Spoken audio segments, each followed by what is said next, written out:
Assalamualaikum warahmatullahi wabarakatuh.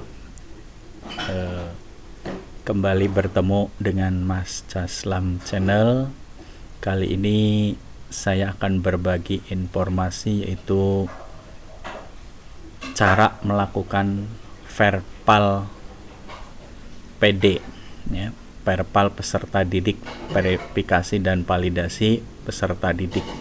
Ini biasanya dilakukan karena data siswa ada yang masih salah atau belum betul. Nah, ini kita melakukan pembetulannya, misalnya untuk nama, tanggal lahir, nama ibu, itu tidak bisa dilakukan pembetulan melalui Dapodik. Kita harus melakukannya melalui Perpal PD. Ya. Untuk alamatnya, kalau yang sudah, ini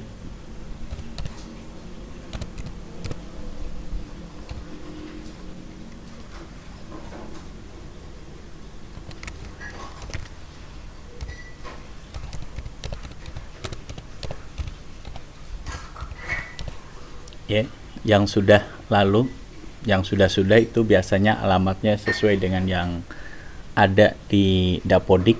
Itu alamatnya di verpal pd titik data titik kemdikbud.go.id atau verpal pd neo titik data kemdikbud.go.id. Namun sekarang ini ketika alamat ini kita akses, ya, misalnya kita enter,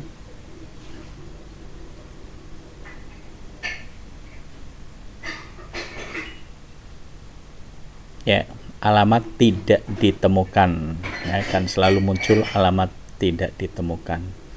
Oke, setelah saya coba, ternyata alamatnya kita bisa masuk ke Perpal PD itu melalui alamat ini, pd titik data titik kemdikbud titik go id, ya. Jadi kita mengaksesnya melalui alamat pd titik data titik kemdikbud.go.id. Kemudian kita masukkan username dan password dari SDM, ya, yang terdaftar di SDM. Oke, saya tutup dulu passwordnya.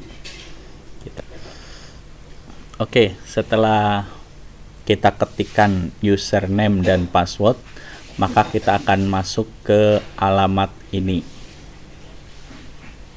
ya, ke alamat pd data kemdikbud.go.id. Akan muncul tampilan seperti ini.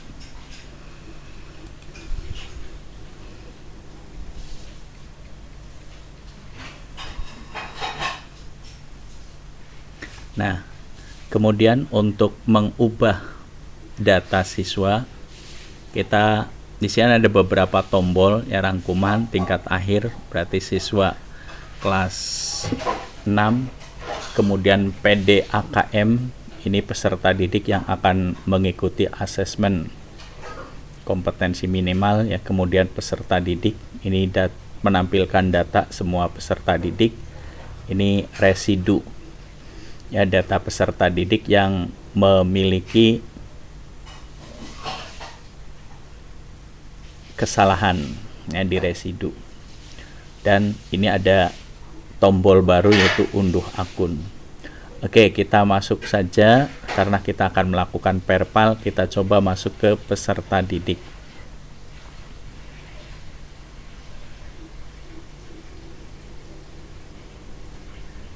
Ya, ini tampil peserta didiknya. Oke, kemudian misalnya kita ngetik ADEPA, ini kita klik pada NISN-nya. Kita akan diarahkan ke alamat perpal, ya. Kita masuk lagi, kita masukkan username lagi.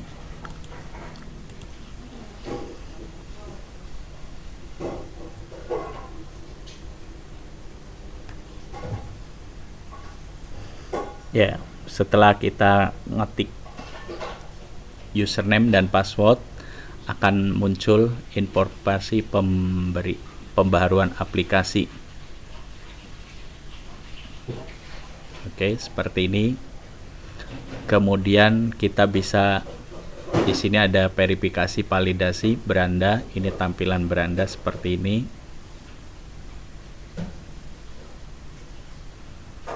Ya, kemudian peserta didik, residu seperti tadi sudah tampilannya, tampilan data siswa, edit NISN,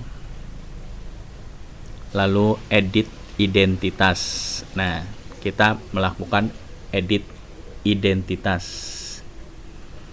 Nah, tadi data anak ini sudah saya rubah, ya. Ini tanggal lahir lama, tanggal 19 Juni 2019. Jadi di Dapodik itu baru usia 1 tahun. Ya, sehingga kita ajukan untuk perubahan. Nah, untuk melakukan perubahan, di sini tinggal diketik data siswa yang akan dilakukan perubahan yang ada kesalahannya. Ya, misalnya kita tulis Kertapajar,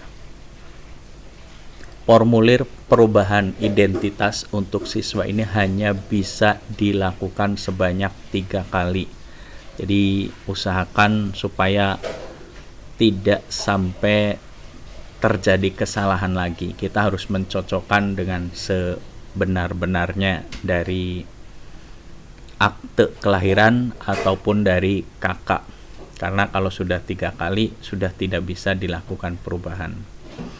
Ya, ini data lama, di sini data baru, kita bisa mengubahnya, mengetik sesuai dengan data sebenarnya. Kalau sudah dilakukan perubahan, kita klik tombol validasi data. Maka setelah validasi data dianggap indeks validasi itu lebih dari 85 atau misalnya ada perubahan di sini, maka akan diminta untuk mengunggah bukti.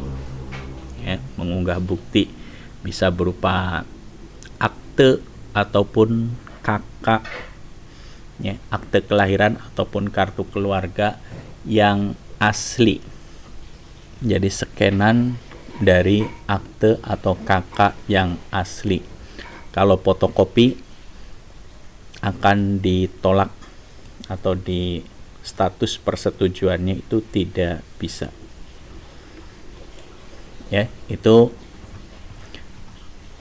cara melakukan perpal PD, ya, yang dulu biasanya kita langsung masuk ke alamat perpal PD titik data kemdikbud.go.id. Ini langsung pakai alamat ini tidak bisa. Jadi mungkin harus diarahkan dulu dari pd titik data titik kemdikbud.go.id. Ya, demikian cara melakukan perpal PD new, ya, yang baru, cara melakukan verifikasi dan validasi data siswa yang baru. Seperti itu caranya. Mudah-mudahan ada manfaatnya. Saya akhiri. Assalamualaikum warahmatullahi wabarakatuh.